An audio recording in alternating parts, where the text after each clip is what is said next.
Like, it's about skinny jeans. I mean, yeah, it's just a new thing in it, really. I'm having a bit of fun because I know some people feel a way about it. Like, they get all emotional. Why is he wearing skinny jeans for? I'm like, relax, man. It's just jeans. Just wear them halfway down your bum, it'll be alright. It's just jeans. Don't wear them like Russell Brand. That's what I say. Obviously, I do wear skinny jeans, but I don't wear them like mine, man. You won't see my heartbeat through my legs or nothing. Like, I've got a bit of slackness in them, but they'll get the whole gist when the single comes out. Okay, cool. And for people who never have heard your music ever, what is Dragon's Den all about? I mean, how would you describe the music on that? Club. Like, it's club driven. Yeah. I mean, I've been lucky enough to like go to a lot of different parts of the country and like rave and stuff like that and see what people like, and I've, like I said, I put on raves when I was like 16. I was actually going to them before I even put them on, so I was raving from when I shouldn't have been raving, really truthfully. So I got to the point where I've got a lot of musical influences, and I think the EP is all the bangers in all the different clubs that I would go to. I mean, I've got influences on my EP from like dubstep to rock to electro, as well as your typical hip-hop and grime and stuff like that. It's just because I like those things. I actually do those things as well. So depending on what type of music you're into, you'll like at least a couple tracks on the EP. I mean, I've got slow jams on there. So it's all club stuff. If a DJ can't spin it or it can't get played in the club, I'm really doing it on this one. Well, it's good to be different, but there's a lot of people out there who say if you're in the urban kind of culture and you're not really doing the whole underground grimy kind of scene, that you're a sellout. I mean, what would you say to people like that?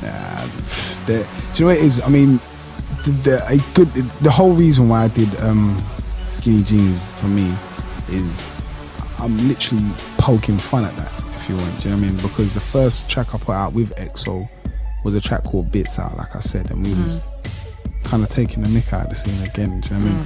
Because I think if you know yourself, you know you don't have to try. You ain't got a point to prove. Yeah. And like, I'm showing you actually growth. I'm showing you that you can do something. A lot of people are afraid to do that.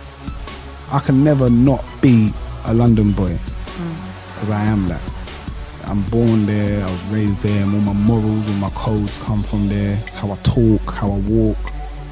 But it doesn't mean I can't wear skinny jeans. It doesn't mean I can't go Tokyo. It doesn't mean I can't go chat to that person, that girl, that man, make it happen for me over there. So when people say sell out, I just say you're scared. You're scared to do it. You're It's a shame that the UK doesn't kind of stand behind their artists, do you know what I mean? So instead of, like you said before, we need kind of more role models.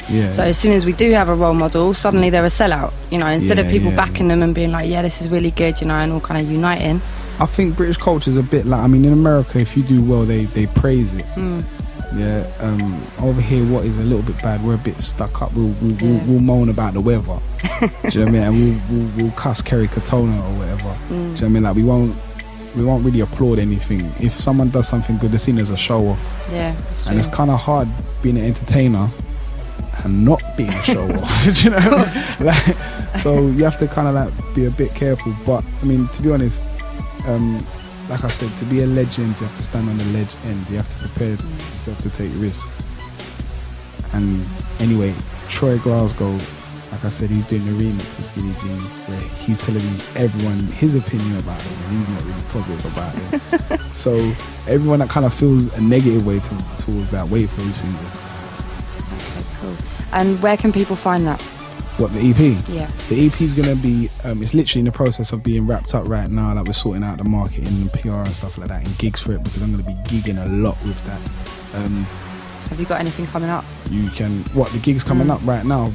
It's kind of sporadic, to be honest. The best thing to do is catch me on Twitter. If you catch me on Twitter, that's /JADE DRAGON music. You'll be able to just keep up with what I'm doing, period. You know what I'm saying? Because I'm on that quite a lot. You can catch like my On The House stuff on my YouTube channel, which is /JADE DRAGON TV. And I've still got my MySpace, which has got my old stuff. Everything's getting revamped at the moment for the EP. Like, there's even going to be a website coming, a JADE DRAGON website. but you can still catch some of my older stuff on my MySpace. All you got to do is enter JADE DRAGON.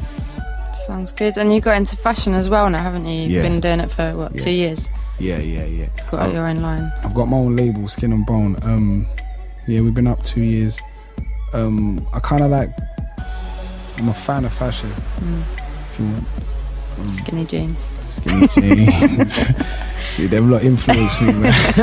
Are you going to be having your own line of skinny jeans coming out there? Maybe, you never know, innit? It's a possibility. If the opportunity arises, I might jump on that. But yeah, no, I'm a definite fan of fashion. Like, I do not consider myself to be a Karl Lagerfeld or Donatella Versace or anything like that yet. No Botox. But yeah, no Botox. Yeah, it's all cocoa butter. But I'm trying to learn, definitely. Okay, so Skin and Bone, what does that stand for? Well, Skin and Bone is being truthfully, I wanted to do something. Like I said, we all love fashion, I think. Who doesn't? It started for me like, obviously, trainers and things like that. You want to get the first pair of trainers when they come into Foot Locker, then you, like when your auntie goes to America, you beg her to bring you back up here because no one's got them. Yeah, no one's got. Then you go on the website nowadays and design your own, do you know what I mean? So everyone wants to like have their own little thing, so kind of maybe that's what Skin and Bone was. And along with my my family, my dad and my brother, it's a family run operation. They help me with a lot of the behind the scenes stuff as well. We put it out there. Our main thing is great messages, great material, great garments. And truthfully, I'm not trying to sell something to a niche audience. I want this to be a big club that everyone can join. Global operation. Global operation. So where can people find that? www.skinandbone.com or skinandbone.com/media as well if you want to find out anything like press or shots or anything like that. And it's easy. All you got to do is just, because we got a PayPal account and stuff like that, and once you just put in your details and stuff, it'll come straight to your house, no problems. It's a good look. Like everything you do has a message. I mean, is that what you're doing in your life? You ultimately want to just use all these kind of... I think, and I Twitter this a lot, like I put, like I am culture, I am UK culture, and I mean that because I grew up with a Jamaican mum and an Irish dad in South London. I had chips and patties. I listened to Oasis and Tupac because that's what was on top of the pops. Do you know what I mean?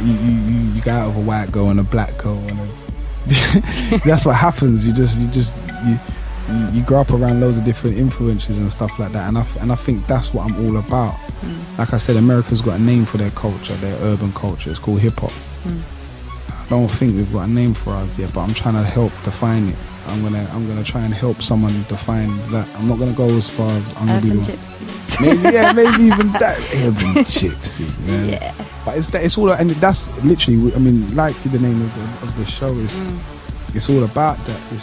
I mean, we're having this conversation, and your parents weren't from around here, my parents weren't from around here, but yeah, we're still talking about this culture. We're still sharing it. That's what it's all about. So whether I'm doing fashion, music, acting, whatever, it's going to be UK, definitely.